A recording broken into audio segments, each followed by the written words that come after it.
We are live in Chicago. I am on a floor, I think 17 or 18 floors below Kevin in the same hotel. But I couldn't get Kevin to come down to my level to do the podcast because he's. The funniest story was like we got on an elevator and we were coming up and I realized I got on the elevator with Kevin, just followed him on the elevator, and he pressed his number and I'm just exhausted. No one pressed my number. We got to his floor. And then I realized my elevator. Stop it! Stop it! Sorry. Flip it! Stop it! Darn it! 1 second. Is the replay. 1 second. Get Kevin to come down to my level. I want to hear this again. Because he's. No one's hears again. The funniest story was like we got on an elevator. Okay, there. Stop it. So to finish my story, Kevin's elevator did not go to my floor, so I had to go back. Because his elevator is cooler than mine. So does the elevator skip your floor, Ak, or is it? No, yes, we went zipping past like 20 floors and to mine. So that's being high up. Reminds me of one of my favorite journalism stories. At the '96 Olympic Games in Atlanta, I was the sort of jack of all trades. It was actually one of my favorite assignments because I would pick up whatever new story would happen that day. So, Michael Jordan, for example, came to town to promote Hanes underwear. I'd go interview him one-on-one. Al Gore came to town. He was president of the United States, and he set up interviews with 8 different newspapers. So I went and had a one-on-one interview with Al Gore about the Olympics.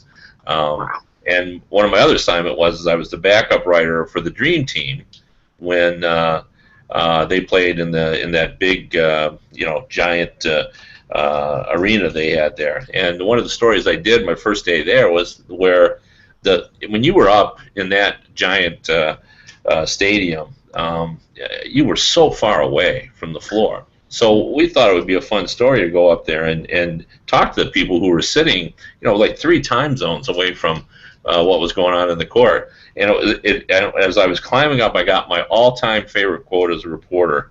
As I got up to almost the top step, and I had been walking for days, and I finally got up there, and I said, "Hi, I'm Kevin Allen from USA Today. I'm here to do a story about, how far this from the court. Like, how high are we?" And a woman stands up. She goes, "I don't know, but are you God?" I thought that's one of my all-time favorite quotes that I ever got. So, needless to say, I led with that quote. excellent.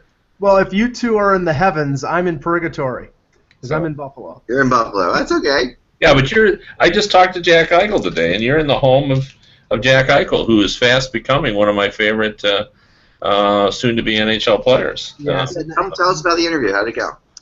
It actually went quite well. I mean, I've known Jack. I've interviewed him before. Very impressive kid. He's a little weary, I think, of being asked the same questions and so forth, and tired of talking about how he feels about Connor McDavid and so forth.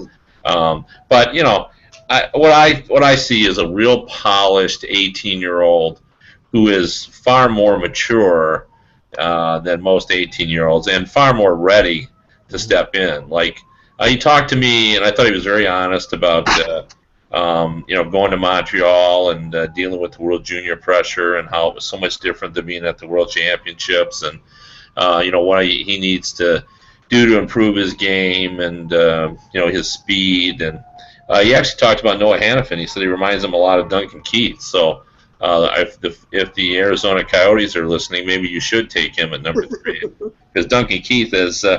I hear he's a pretty good hockey player. So.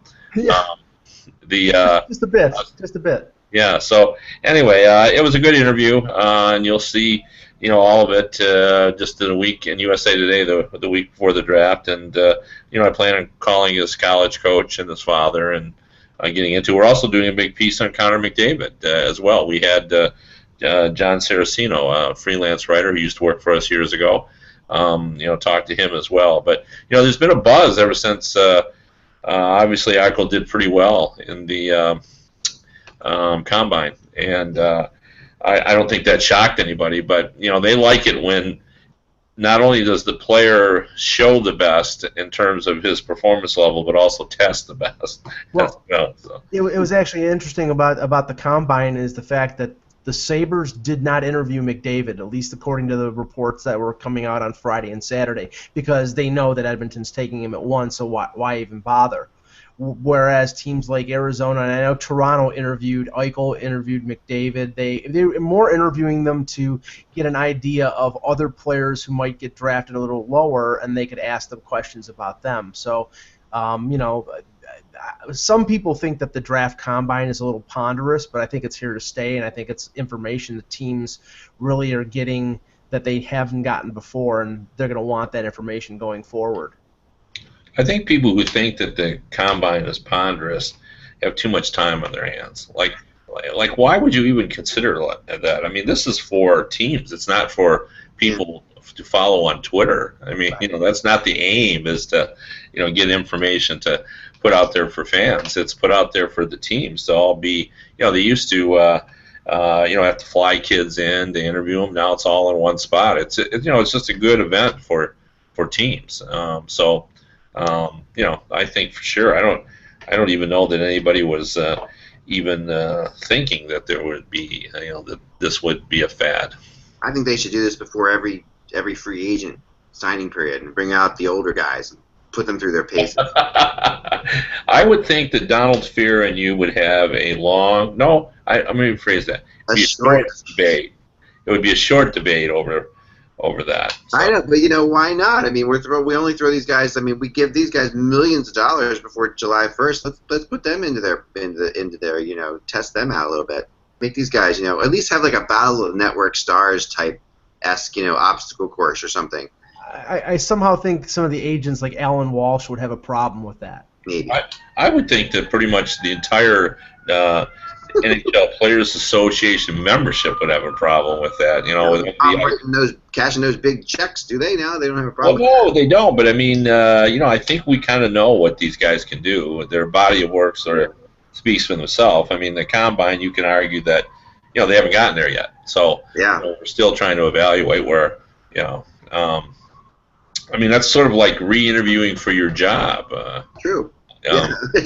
Nobody goes through that. So I'm just wondering how much it's really going to change the minds of some teams regarding who they want to pick. I mean, I would think that by now that these teams know the character and know the personality. I think it's just more of a reaffirming type thing. Like they just feel better about it. Like that. Yeah, but I think it goes beyond that. I mean, I've had discussions through the years with GMs that said, we really like this kid, and then we talked to him and we thought, oh wow. Yeah. There's been some bad interviews that have hurt people, and there's been some good ones. I mean, the word on the street was that Jack Campbell was a fantastic interview, and the Dallas Stars ended up taking. But I think a lot of teams were impressed with him a few years ago, and there have been other players, and everybody's kind of got their one. Noah Hannafin said today.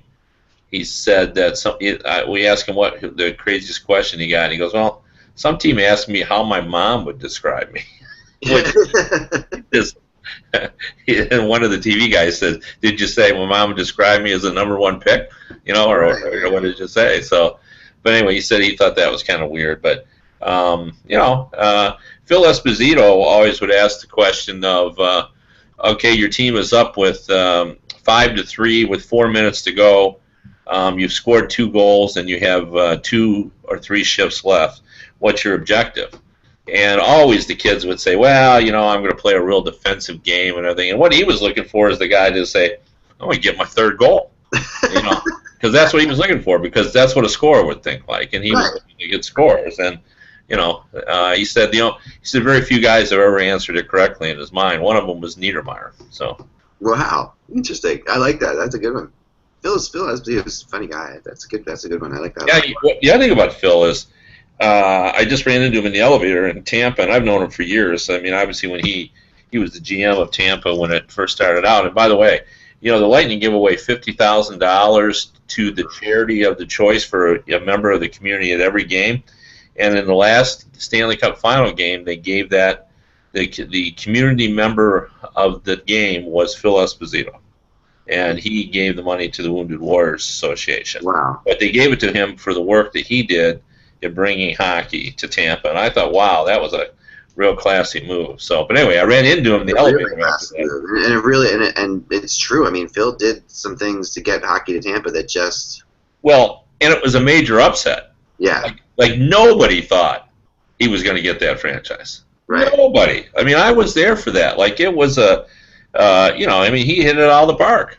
Yeah. Somehow he convinced everybody to put it in Tampa. He was not the favorite going in, for sure. And then he won a cup. Yeah, well, absolutely. Well, in the he wasn't the GM at the time, obviously. Right, but the team eventually did. The team did, yeah. But the point I was going to make is he got off the elevator, and he still looks great. Yeah. Like, he's just robust, and he looks tremendous.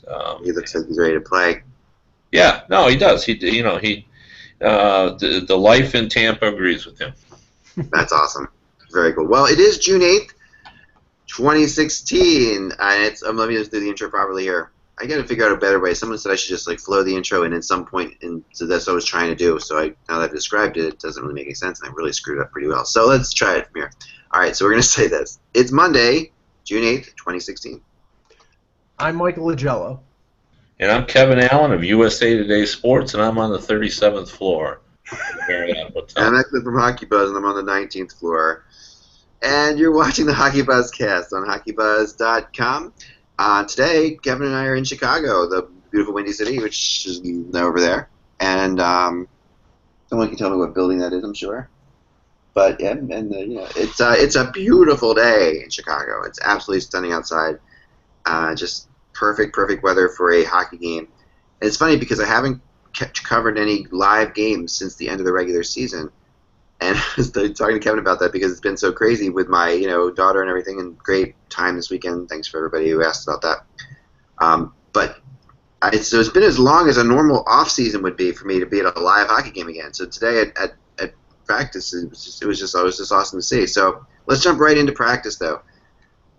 Ben Bishop comes out. That's of course the story today is all about Ben Bishop. Will he play as Bishop, or was Bishop a pawn?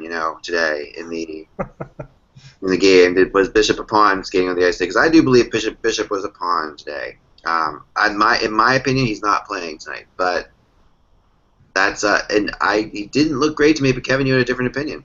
Well, yeah, I mean it's in the eye of the beholder. I thought he looked comfortable, moving across, and I thought he's going to play. But I'm certainly not a goaltending expert, and maybe you actually put on the pad, so maybe you saw something I didn't see. I thought it was just, what was the point of the Ben Bishop press conference? That was weird. To put Ben Bishop on the stand, that was a weird time to put him on the stand. Now I will say that I did talk to about it. Not that I was upset about this at all. Yeah. I wasn't in the least, but I just wonder what it was about. And I think their thought process was, look, we were going to talk to him no matter what. Right. And he wasn't going to say anything no matter what. So why not bring him in where there was a little more room, and we could put, instead of putting 75 people around his cubicle, which would have happened, like you couldn't walk in the Blackhawks dressing room today. It was impossible.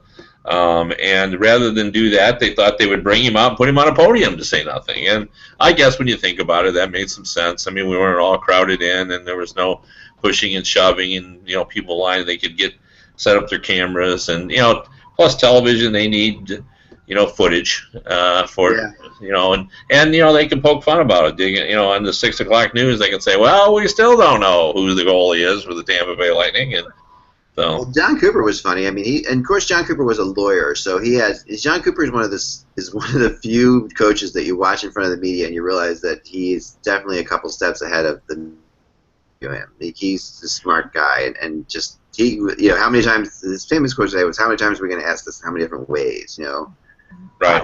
I'm not going to tell you anything. And he goes in there right away and says, all I can tell you is, there's a reason I'm having the press conference now. Basically, so he doesn't have to lie to anybody, because he doesn't know how John Bishop is going to be, so he doesn't have to lie because he doesn't know. Well, we all could have said, well, why don't you have the press conference after this? But of course, he doesn't want to play that game, Mike. Well, I think it helps in a way to string everybody along if the choice is Vasilevsky, because if he came out and said Bishop has this type of injury, then all the attention's on Vasilevsky, and then maybe I don't know how well he can speak English, but there might probably be a little bit of pressure for him to speak to the press. But I don't know the extent of the injury. I don't even know where the injury is. I mean, I've seen analysis that said it's a knee, it's a hamstring, it's we don't know what the specific injury is. At least it's not being released out there. So it's sort of playing a guessing game about whether he's going to play and whether he's not going to play. Based on the last 7 or 8 minutes of the third period, when Chicago had a power play and an opportunity to tie the game, and Vasilevsky looked pretty good, I don't think it would be a stretch to go with him. But he is 20 years old. He has only played a handful of NHL games, and it's a lot of pressure to put on a young kid, whereas Bishop, this is his first playoff, but he has, gone through the crucible of 3 rounds of the NHL playoffs. So if he's such old news now, Bishop is he's like yesterday's fish, to me. Like, yeah, I mean, he's just been around. That's what you want. You want that guy again. This reminds me of Markstrom back in the good old days of Edmonton. The Markstrom controversy. UC Markkanen, yeah. No, Markkanen, yeah, not Markstrom. UC Markkanen, and all the craziness that went on with that. Like, who's in the starting goalie net? Who's leaving first? Who's leaving the ice first? What do you think, Kev? Well, I always think these things are way overblown, and we think about it too much. I mean, and the games they play. Like, I have never really believed that. I mean, do you think there's any competitive advantage for the Chicago Blackhawks to know who's going to play in goal? I don't think they care. They'll basically talk about both goalies and they're going. It's not like you spend 8 hours, going over how to beat each goalie. It's just a silly game that we play, and we tend to overanalyze it. And Vasilevsky is, he didn't know he was going to go in, and as Mike pointed out, he played well. Like, either he'll go in and play well if he need to, or he won't play well, and then they'll have to deal with it again. But I think, to me, this isn't a series that's about goaltending. Like, it could be if goaltending went south, but to me, this is not a goaltending series. I don't think it's going to be won or lost on the strength of goaltending. I suppose it could be lost if they don't play well. But these two teams are so good. I think it kind of goes outside the bounds of the goaltending. Yeah, it does. But there is a scenario here where Vasilevsky. I mean, I said before the playoffs began, my prediction was Tampa would win the Stanley Cup if Vasilevsky was their goalie at some point. And so therefore I'm pushing for this to happen, of course, to be prophetic. But I meant that because I think Vasilevsky has the ability to probably surprise us in different ways. Bishop is very big, and watching him today, where I didn't think he looked particularly good was his movement side to side. He looked like he was tentative. I've played goal hurt before. It just had like a look that he wasn't pushing off really hard either way. But then again, I haven't seen Bishop play as much as maybe I should have, and I do know that he doesn't move a lot in general. He's very much positional goalie. He's just a big positional goalie. And these big goalies, we have seen bigger goalies break down more often than, and this is the problem with Bishop right now is if he gets hurt here, is he going to be suddenly pinned with he's an injury issue because he was hurt last year in the playoffs and now he's hurt again this year. Well, I mean, last year you got hurt in the regular season in a game against Toronto, and it was a freak injury where his arm got caught. So, I mean, I don't. This seems to be a lower body injury.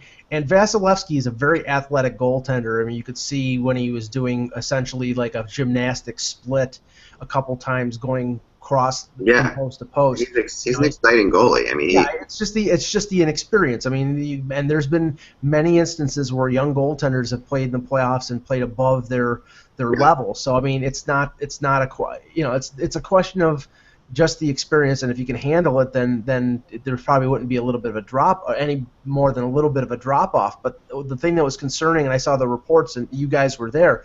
According to the reports, Tyler Johnson didn't take the morning skate. Now, if he didn't, and he's in jeopardy of not playing, then that's like an atom bomb in terms of a difference maker. Because I mean then if he doesn't play, then Stamkos gets the main checking, and who's the secondary offensive source for Tampa Bay? Yeah, I didn't get any impression that he wasn't going to play. Kevin, did you? No, I mean the all Tampa Bay Lightning skates are optional. It's common for players to occasionally take time off. I don't really know one way or the other, but we saw Tyler Johnson after last game, and there was no indication he was hurt. So, now there is some flu going around, and I guess that's possible as well. And so you never know in these type cases, but there was no sense, there was no undercurrent. Usually, reporters kind of hear about it, and there's some whispering about, hey, have you heard this? Have you heard that? I didn't hear any of that. I do want to give the Chicago Blackhawks, a team I have ripped in the past, credit for one thing today, and that is that they have their players in morning skates and practices wearing their numbers and names on their backs, which I think is just phenomenal, because I get so frustrated by teams who don't do this, by teams who, what is wrong with putting a number and a name on the back of a practice jersey while we're watching practice? It's, to watch and try to pick up a player, if you don't see the team all the time, like if you see the team all the time, sure, you know the player from his skating style and all that, but to try to pick off his number off of his helmet, it's not easy. And, you're sitting there and, but the Blackhawks came out, they have their full name, plate, and number on their back. That's awesome.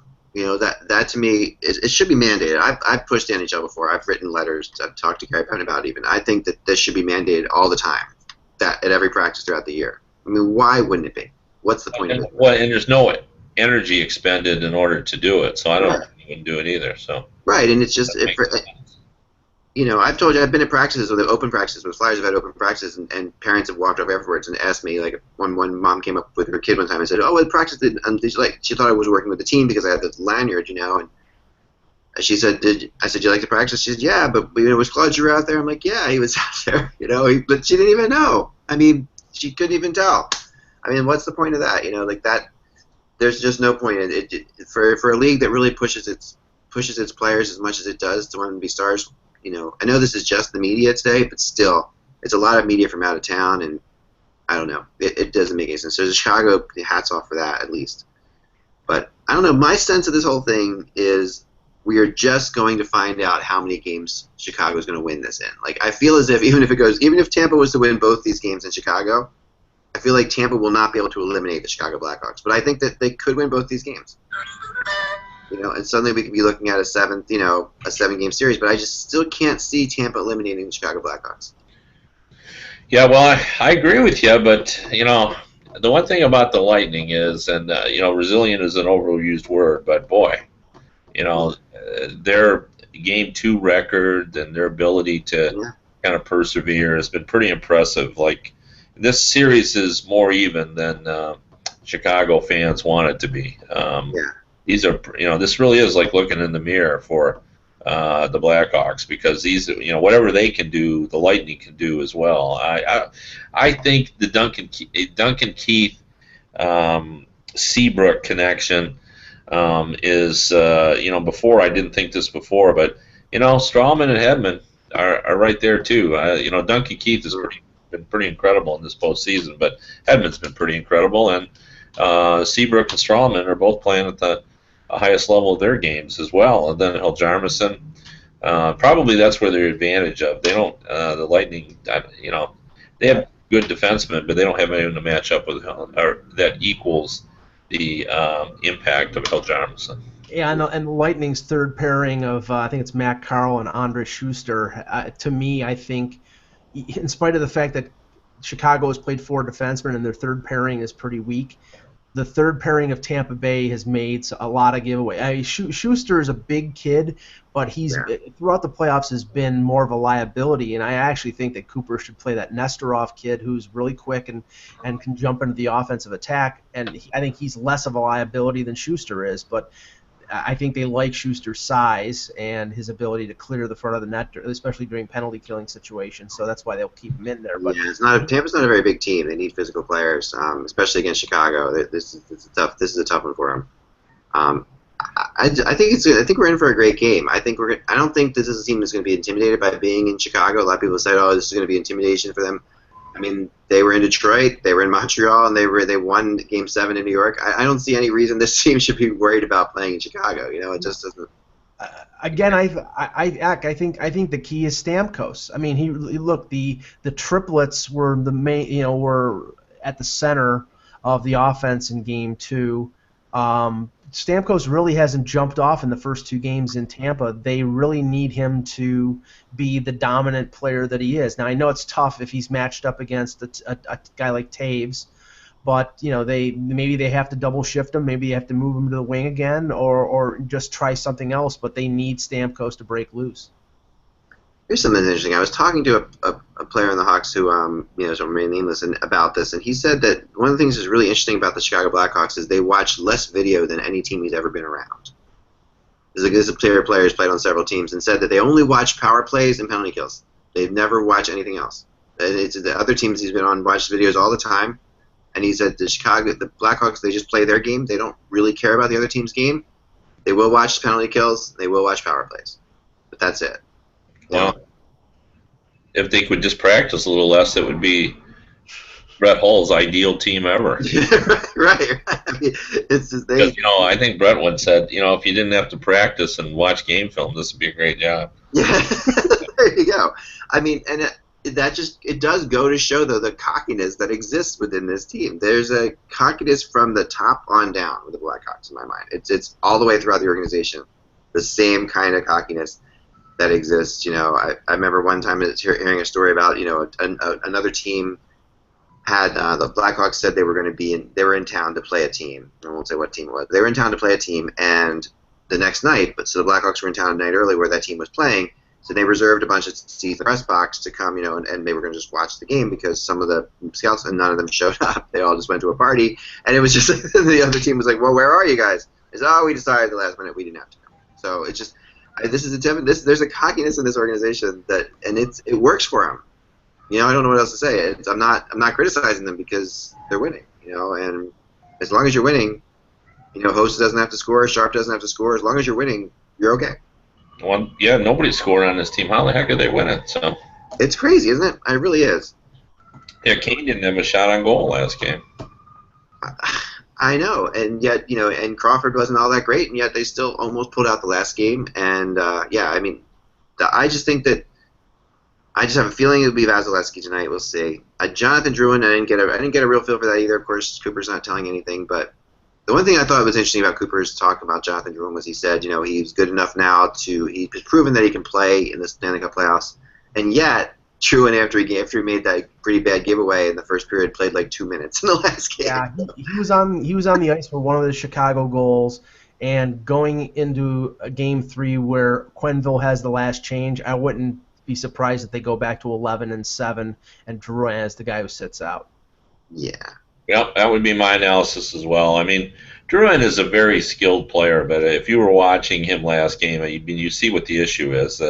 He still holds on to the puck like he's in junior, and you got to move and make plays at a faster rate of speed at the NHL, and I think that's where he gets himself in trouble, and that's why he commits turnovers. But this is not a fatal flaw, and let's not panic too much about. Right. I mean, it's tough for him because he's a skilled player, and right, and because he's a player that's built his whole career on creativity.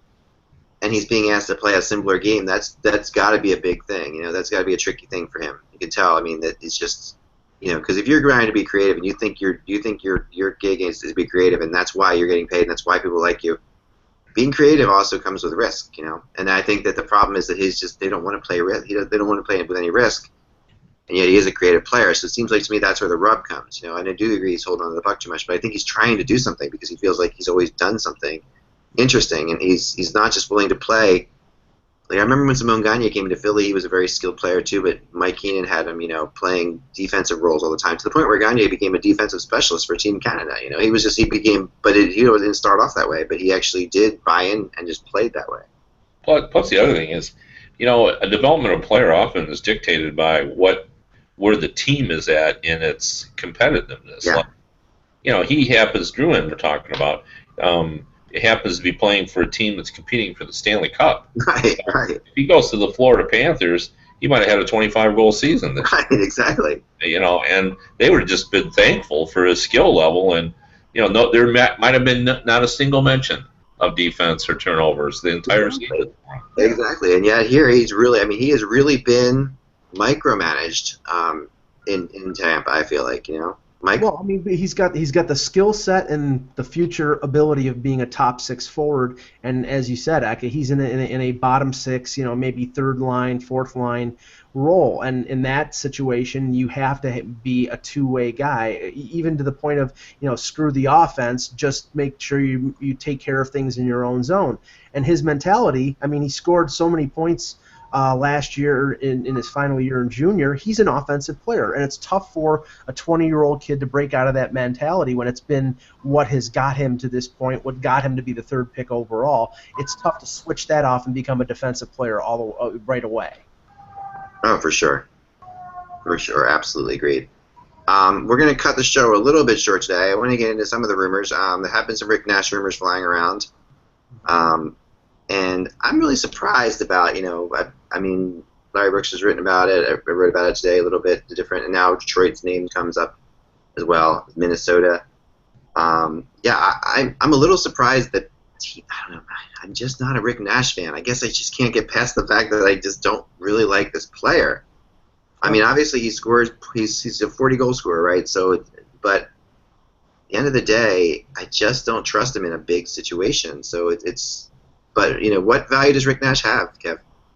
Well, I mean, I think your observations are, right on the money. Like, that's the question you have to ask yourself if you're looking to acquire Rick Nash is, what he can do in the regular season, but he hasn't done anything in the postseason. And, depending on where you're at, like the two teams you mentioned, and I've heard those rumors as well,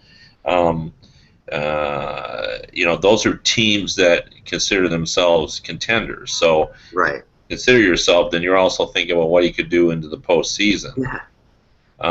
He hasn't done much. From the Red Wings' perspective, and I have not, chased this rumor with the Red Wings, but they're a team that would like to get a little bit bigger, and Nash is bigger. But I mean, he's not exactly a power guy. He's right. But he is bigger, and they don't have much size. They got small, forwards. They got Nyquist, they got Tatar.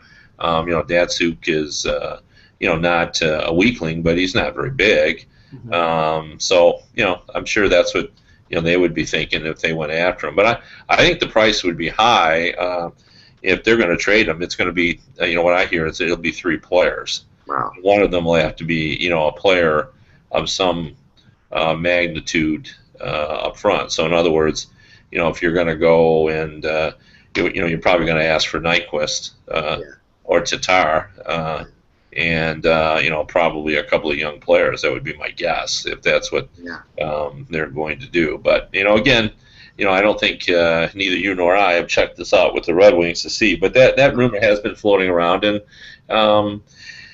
there is some. It does fit a little bit, but I just can't see the Red Wings. They'd have to be concerned about his postseason history. Yeah, you'd have to be. I mean, at this point. Go ahead, Mike. Well, the thing is that I mean, from the Rangers' point of view, they're almost looking it not as this term has a negative connotation, a salary dump, but they're looking for younger, cheaper players in this deal because they have to pay Stepan, they have to pay Carl Hagelin, they have to pay JT Miller this year as restricted free agents, and Kreider is a restricted free agent at the end of next year. So you're talking a boatload of money, and Nash is making almost $8 million for the next 3 years. So a deal like that with Detroit, like you guys just mentioned, or if it's Minnesota, you're talking about guys like Charlie Coyle, guys who are not making a ton of money that the Rangers would probably want back. But I don't know whether a lot of teams. I mean, granted, he scored 42 goals. He had a great year. He got in shape. But again, when the playoffs came around, he just disappeared. And for teams like maybe even St. Louis might be interested. If for teams that are looking to take that next step in the postseason, a guy who is a zero or who has been a zero in 3 postseasons with Columbus and the New York Rangers does not really excite them. Yeah, I mean the thing that I think that for me Rick Nash's problem is that when the defense tightens up, he doesn't pick up his game more. It feels like, when you see him, he's been incredible in international competition too, when the defense is not as tight. Regular season, All-Star games, obviously he's been the MVP of a couple All-Star games, I think, at least one.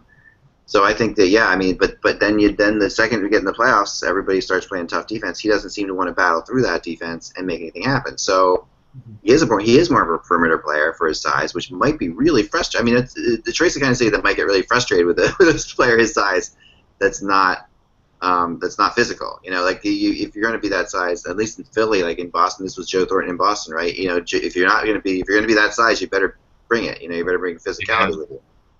Yeah, those are always a difficult issue, and Joe Thornton's a good analogy because that's always been an issue for him. Is that when you're as big as Joe Thornton, you're expecting to be a power forward. And he's really a finesse guy. Yeah, I mean James Van Riemsdyk's another younger version of that. That's been in that same boat. Does he go to the net? Bobby Ryan, same kind of thing. These are bigger guys who are just who are kind of finesse players, who are perimeter guys. But there is some value even with a bigger guy who doesn't play physical, and we've talked about this before. Because you're moving size, and just dealing with a guy that's bigger because you're trying to get him out of the the prime scoring areas does wear you down. So that's for sure. But based on Kevin is right on target when it comes to what the return that the Rangers will be looking for Nash, because if you look at the Ryan Kessler deal last year and you look at the deal for Bobby Ryan 2 years ago between Anaheim and Ottawa, it was a young player, a top prospect, and a first-round pick, 3 pieces. That's what Toronto is going to be looking for Phil Kessel. That's probably what Edmonton is going to be looking for Jordan Eberle, like you mentioned in your blog this morning, X. So I think that's going to be the price. It's just a question of whether a team is going to be willing to pay it. By the way, I just want to go on record as saying that's nuts to trade Jordan Eberle. Yep. You get a great center. And all you got to do is look at the Pittsburgh Penguins history.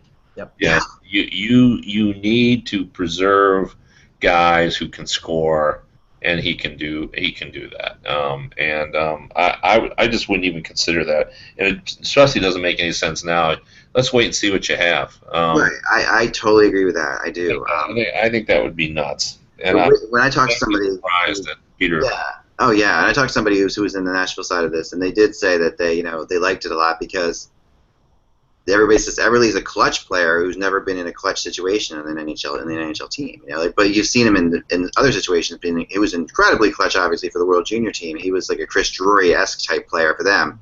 But we've never seen him in a Chris Drury situation, in the NHL. He's always been on a team that's had that opportunity to do that. So you put him in Nashville, though. Nashville makes the playoffs. They're a playoff type team. He could become a real big time factor.